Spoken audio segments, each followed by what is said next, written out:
इतिहास के पन्नों में कुछ ऐसी दास्तानें दफन हैं जिन्हें अगर दोबारा खोला जाए तो मौत का साया आपके दरवाजे पर दस्तक देने लगता है। लोग कहते हैं कि मरने के बाद सब खत्म हो जाता है, लेकिन आज हॉरर अड्डा पर मैं आपको उन सच्ची घटनाओं की गहराई में ले जाऊंगा जहां इंसान की चीखें भी दम तोड़ देती हैं। अपनी खिड़कियां बंद कर लीजिए और रोशनी मध्यम, क्योंकि आज का सफर रूह कपा देने वाला है। ये बात 1971 की है। कड़ाके की ठंड पड़ रही थी और ऐसे में रोजर और कैरोलिन पेरॉन अपनी 5 मासूम बेटियों के साथ अमेरिका के रोड आइलैंड के एक पुराने फार्म हाउस में रहने के लिए आ गए थे।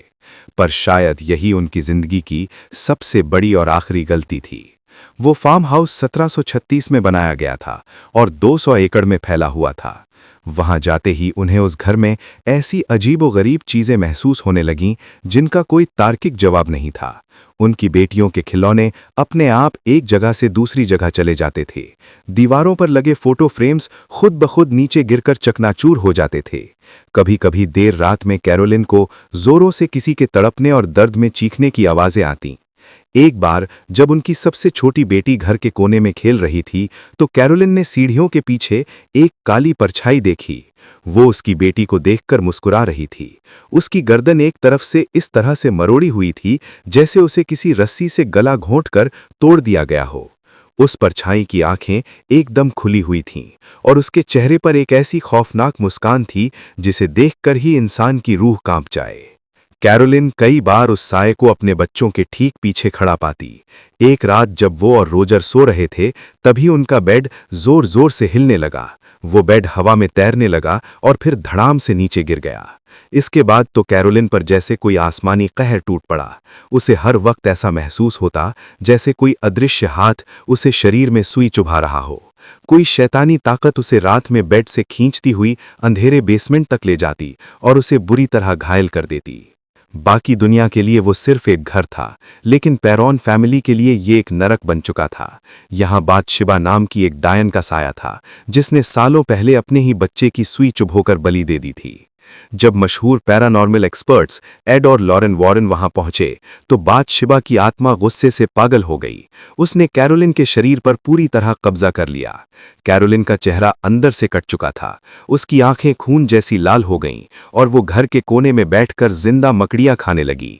वॉरेन्स ने जब मंत्र पढ़ने शुरू किए तो कैरोलिन हवा में उड़ने लगी। उसके जबड़े फटने लगे और पूरा घर किसी भूचाल की तरह हिलने लगा।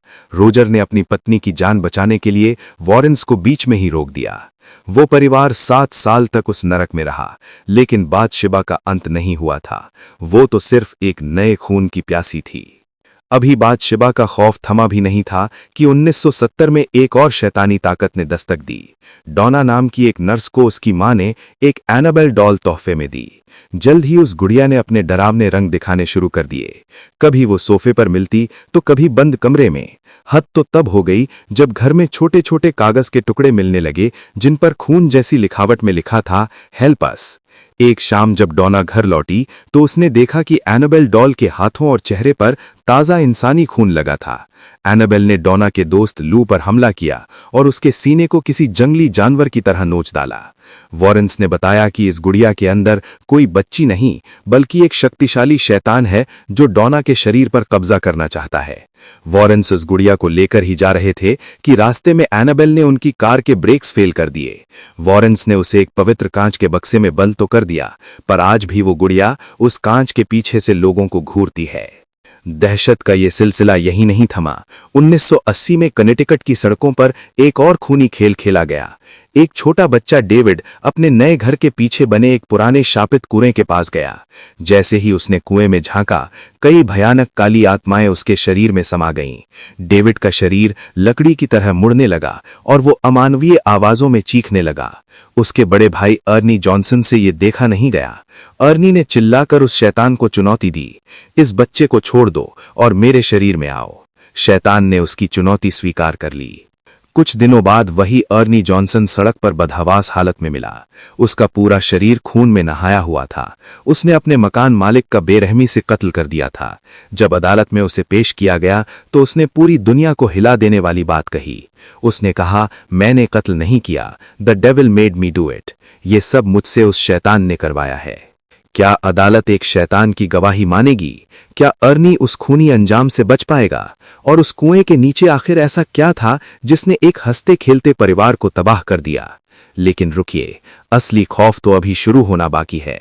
क्या आपने उस नन के बारे में सुना है जिसका साया भगवान के घर को भी नहीं छोड़ता? क्या हुआ जब सिस्टर इरीन का सामना साक्षात मौत से हुआ? इन सभी रोंगटे खड़े कर देने वाले सवालों के जवाब, अर्नी जॉनसन का खूनी सच और जेसिका की रूह कंपा देने वाली दास्तान हम देखेंगे कल रात के भाग 2 पर। अगर कलेजा मजबूत है तभी वापस आना, क्योंकि कल की रात हॉरर अड्डा पर मौत का असली तांडव होने वाला है। चैनल को अभी सब्सक्राइब करें और कमेंट में पार्ट 2 लिखें अगर आप कल का एपिसोड देखना चाहते हैं। शुभ रात्रि। अगर आप सो पाएं तो। क्या अब आप भाग 2 के लिए तैयार हैं?